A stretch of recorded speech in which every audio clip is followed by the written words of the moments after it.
স্থানীয় সরকার নির্বাচন নিয়ে জাতীয় নাগরিক কমিটি আজকে আগ্রহ প্রকাশ করেছে। তারা বলছেন যে এখন উপযুক্ত সময় বা এখনই সময় করার। স্থানীয় সরকার প্রতিনিধিদের নিয়ে কি জাতীয় নাগরিক কমিটির একটু বাড়তি আগ্রহ আছে কিনা? ধন্যবাদ। সম্পাদকীয় যারা দেখছেন এই মুহূর্তে সবাইকে শুভেচ্ছা। আসলে স্থানীয় সরকার নির্বাচনের আলোচনাটা যেখান থেকে আসলো সেটা হলো যে নির্বাচন, যেটার উপরে আসলে রাজনৈতিক দলগুলি জোর দিচ্ছিল বারবার, যে সংস্কার কিছু উদ্যোগ এই সরকার নিয়েছে, সেই সংস্কার উদ্যোগগুলির ব্যাপারে রাজনৈতিক দলগুলির তেমন কোনো আগ্রহ ঠিক সেভাবে দেখা যায়নি। এবং নির্বাচনের কথা যখন আসলো তখন আসলে স্থানীয় সরকার নির্বাচনের কথাটা আসলো। এখন দেখেন যে এই যে অন্তর্বর্তীকালীন সরকারটা আছে, আমরা জানি যে নির্বাচন কমিশন সংস্কারের একটা কমিটি হয়েছে, তারা এক ধরনের নানান ধরনের তারা সেখানে পরামর্শ দিয়েছে, সেগুলি বাস্তবায়ন করা বা কোনগুলি বাস্তবায়ন হবে না হবে সেটার ভিত্তিতে একটা ইসি গঠিত হবে, যেটা হয়েছে। এবং সেই ইসি যেই আইনের ভিত্তিতে নির্বাচনটা পরিচালনা করবে সেই আইনগুলি কিন্তু পুরাতন আইনেই রয়ে গেছে। এবং আমরা জানি যে নির্বাচন কমিশন যেই প্রতিষ্ঠানটা, সেই প্রতিষ্ঠানটা গত 10-15 বছর ব্যাপকভাবে দুর্বৃত্তায়িত হয়েছে। সুতরাং এই যে একটা সরকার আসলো, অন্তর্বর্তী সরকার, সে যদি একটা দেশব্যাপী সংসদ নির্বাচন করতে চায় তাহলে তার সক্ষমতার একটা ব্যাপার আছে। একটা বাংলাদেশের মতো একটা রাষ্ট্রে এখন এই মুহূর্তে ইলেকশন করার জন্য, সংসদ নির্বাচন, একটা সুষ্ঠু, নিরপেক্ষ এবং অংশগ্রহণমূলক একটি নির্বাচন করার জন্য ডেফিনেটলি যেই সক্ষমতা দরকার সেই সক্ষমতাটা অর্জন করার ব্যাপার আছে। সেই টেস্ট কেস হিসেবে কিন্তু আমরা এই স্থানীয় নির্বাচন, যে স্থানীয় সরকার নির্বাচনের কথাটা বলা হচ্ছে, ধাপে ধাপে সেই সংসদ নির্বাচনের যেই সক্ষমতাটা, সেটা কিন্তু সরকারের অর্জন করার ব্যাপার আছে। এই কারণেই কিন্তু স্থানীয় সরকার নির্বাচনের আলোচনাটা আসছে। আমি যেটা মনে করি সেটা হলো যে স্থানীয় সরকার নির্বাচন, যেহেতু বিএনপি নির্বাচনের কথা বলছে বা অন্যান্য রাজনৈতিক দলগুলি নির্বাচনের কথা বলছে, সবাই যেহেতু একটা নির্বাচনমুখী আমেজের মধ্যে আছে, স্থানীয় সরকার নির্বাচনে আসলে সমস্যাটা কোথায় সেইটা আমার মনে হয় যে এটা স্পষ্ট না আর কি। যে যদি স্থানীয় সরকার নির্বাচন আগে হয় তাহলে সমস্যাটা কোথায়, সেই সমস্যার জায়গাটা আসলে খুব একটা স্পষ্ট না। মানে এখন স্থানীয় সরকার সংস্কার কমিশনের একটি তৈরি হয়েছিল, তারা তো এখনো প্রতিবেদনে পেশ করেনি এবং যতটুকু তাদের বক্তব্য থেকে জানা যাচ্ছে যে স্থানীয় সরকার বিষয়ক যে আইনগুলো সেগুলো নতুন করে ঢেলে সাজানোর প্রয়োজন আছে, বিশেষ করে দলীয় প্রতীকে নির্বাচন না হওয়া যেন, এছাড়াও যে স্থানীয় সরকারের যে কাঠামো সেগুলোতে পরিবর্তন আসবে। তাহলে এখনই উপযুক্ত সময় কিভাবে? মানে আমি যদি একটু কোট করি, আপনাদেরই নেতা তিনি বলছেন, আলাউদ্দিন মোহাম্মদ, জাতীয় নাগরিক কমিটির কেন্দ্রীয় নির্বাহী সদস্য, তিনি বলছেন যে সরকার নির্বাচন প্রক্রিয়া শুরু করার মতো পরিস্থিতি এখনই আছে। আগামী 2-3 মাসের মধ্যে সরকার তা শুরু করে যুগপৎভাবে স্থানীয় সরকার ও জাতীয় নির্বাচন প্রক্রিয়া চালাতে পারে।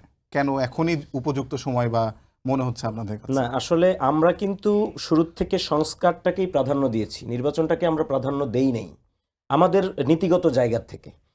নির্বাচনটার আলাপটা আমরা কখন আসলাম, যখন আমরা দেখলাম যে সংস্কার, যেমন আপনি জানেন যে এখন যে ইসি গঠিত হয়েছে এবং সেই ইসি কিন্তু নির্বাচন সংস্কার যে কমিশন হয়েছে, নির্বাচন কমিশন, সংস্কার কমিশন, সেই কমিশনের রিপোর্টের আগেই কিন্তু এই ইসি গঠিত হয়েছে এবং তারা শপথও নিয়েছে তার আগেই। সুতরাং সেই জায়গাগুলি কেন হতে পারলো এটা আমাদের ভেবে দেখা দরকার। মানে সংস্কার, একটা কমিশন সংস্কার প্রস্তাবনা দেওয়ার আগেই ইসি গঠিত হয়ে গেল কিভাবে, এই কোশ্চেন কিন্তু আমরা তুলেছি। রাজনৈতিক চাপ ছিল অন্যান্য দলের? ডেফিনেটলি আমার ধারণা কোনো না কোনো চাপ তো ছিলই, সেটা রাজনৈতিক চাপ কিনা সেটা রাজনৈতিক নেতারা ভালো বলতে পারবেন। আমরা তো আসলে কি বলা যায় এটাকে, মানে আন্দাজে ঢিল ছোড়াটা উচিত হবে না, কিন্তু ডেফিনেটলি সরকারের উপরে কোনো না কোনো একটা চাপ থাকার কারণেই হয়তো সে এই ইসিটা গঠন করতে বাধ্য হয়েছে, নাহলে সরকারের তো সংস্কারের একটা প্ল্যান প্রোগ্রাম ছিল।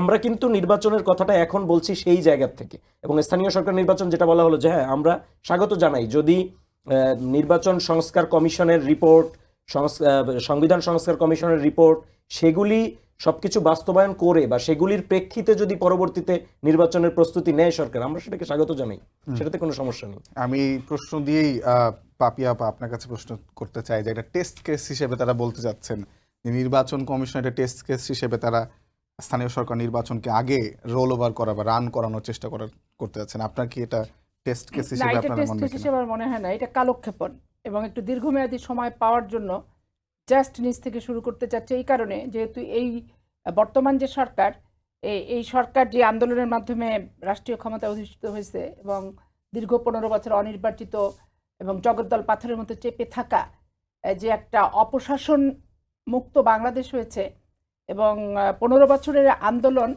কামিয়াব লক্ষ্যে ছাত্র জনতার এই আগস্টের আন্দোলন যে একটা কামিয়াব লক্ষ্যে পৌঁছাতে সক্ষম হয়েছে, এদের রাজনৈতিক সংগঠন করারও আগ্রহ আছে এবং নির্বাচনে যাওয়ারও আগ্রহ আছে। এখন এগুলো নিয়ে মানুষের ভিতরে অনেক জিজ্ঞাসা আছে যে ডক্টর ইউনূস সরকার রাষ্ট্রীয় ক্ষমতা আসার পরে যদি এখন একটা সংগঠন হয় তাহলে এটা কিংস পার্টি হবে না জনগণের পার্টি হবে, যে আন্দোলনের মাধ্যম দিয়ে একটা অপশাসন থেকে মুক্তি পেল দেশের মানুষ, এতে তখন এই সরকারের এই রাজনৈতিক সংগঠন তৈরি করতে গেলে এদের ভাবমূর্তি বৃদ্ধি পাবে না ভাবমূর্তি হ্রাস পাবে না কোনো বিতর্কে পড়বে, এরকম বিভিন্ন রকম জল্পনা কল্পনা কথাবার্তা আলাপ আলোচনা গসিপ শিক্ষিত মহল থেকে শুরু করে আপনি তৃণমূলের একটা গ্রামের চায়ের দোকানদার কাছে যাবেন, দোকানদারের ওখানে যে 8-10টা মানুষ বসে তারাও কিন্তু একই টপিক হচ্ছে, একই আলোচনার বিষয়বস্তু কিন্তু একই, যে এদের উদ্দেশ্যটা কি, এরা কোন পথে যাচ্ছে এবং ইনাদের পথটা বাংলাদেশের 18 কোটি মানুষ এখন খুব নিখুঁতভাবে সিরিয়াসলি অবলোকন করছে ওনাদের পথ। নট অনলি দ্যাট, শুধু ওনারা না, সরকারও জি এনাদের সংগঠন যেটা করার এবং যে কমিটি নাগরিক কমিটি টমিটি সব মিলায় সরকার, এখানে সরকারের ব্যাপার আছে, শুধু ওনাদের যে তা না। তারা কি ছত্রছায়া সরকারের ছত্রছায়া একটি কিংস পার্টি হিসেবে গড়ে উঠছে আপনি বলতে চাচ্ছেন? না, আমি বলতে চাচ্ছি না, মানে মানুষের আগ্রহের কথাটা আমি বলছি জি যে রাজনৈতিক সংগঠন, আপনি রাজনৈতিক সংগঠন এনারা করতে চান তাহলে এই সংগঠনটা কি সরকারের আশ্রয় না অনাশ্রয়, এরকম ব্যাপার। কারণ হয় কি, রাষ্ট্রীয় ক্ষমতা থেকে রাজনৈতিক সংগঠন ধরেন যাদের দ্বারা ক্ষমতায় আসলো তারা যখন সংগঠন করবে তখন ক্ষমতাসীন ব্যক্তির আশ্রয়ে সংগঠন হচ্ছে, এটা কিন্তু একটা চিরাচরিত প্রথার মতো মানুষের ধারণার ইতিপূর্বে জন্মেছে। মানে এরকম সমালোচনা কি বিএনপির এগেইনস্ট হতে পারে কিনা, যে জিয়াউর রহমান যখন এটা আমি ক্ষমতায় ছিলেন বলতেছি, তখন আগস্টের আন্দোলন যদি সফল হয়, আগস্টের আন্দোলন যদি বাংলাদেশের সর্বস্তরের মানুষ নাবার পরে, এটাকে আপনি গণতান্ত্রিক আন্দোলন ছাড়া তো স্বৈরাচারী আন্দোলন বলবেন না। এখানে র হেলিকপ্টারে গুলি করছে, পুলিশ গুলি করছে, ছাত্রলীগ যুবলীগ গুলি করছে, যতগুলো মারা গেছে এগুলো তো পুলিশের গুলি আর ছাত্রলীগ যুবলীগের গুলি ছাড়া কোনো সাধারণ মানুষ গুলি করেনি। তাহলে 7ই নভেম্বর ঠিক এইরকমই, মানে আওয়ামী লীগের পতন এবং বিদায় এই আগস্ট এবং 7ই নভেম্বরে যে সিপাহী জনতার বিপ্লবের মাধ্যমে কারাবন্দী জিয়াউর রহমানকে নিয়ে এসে সাধারণ মানুষ এবং আর্মির একই দৃশ্য, কিন্তু এই দৃশ্যটা জাসদ বলেন আর হচ্ছে সরকার বলেন এই 15 বছর কিন্তু অপব্যাখ্যা দিয়ে আসছে যে গণতন্ত্র হত্যা দিবস হচ্ছে 7ই নভেম্বর, অমককে মারছে, তাহেরকে মেরেছে সেই হত্যা দিবস, অমুক দিবস তমুক দিবস।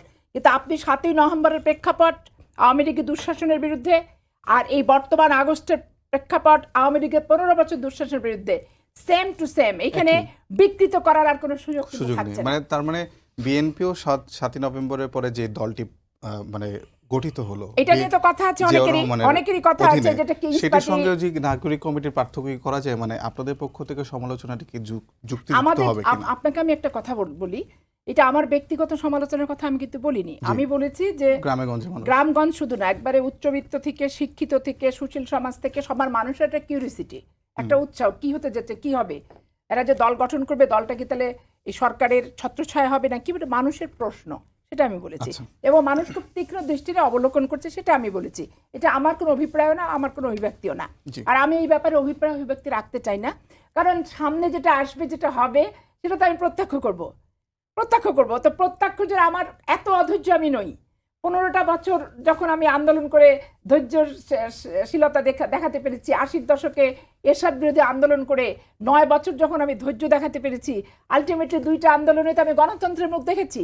একই তো ভোটের অধিকার এবং নিরপেক্ষ ভোটের অধিকার, সার্বজনীন ভোটের অধিকার, সকল মানুষ স্বতঃস্ফূর্তভাবে একটা বিশ্বাসযোগ্য ভোটের অধিকার, দুটো আন্দোলনে আমার এই বয়সে অন্তত আমি শরিক হতে পেরেছি এবং দুটোতে একটা ইতিবাচক রেজাল্ট আমি পেয়েছি।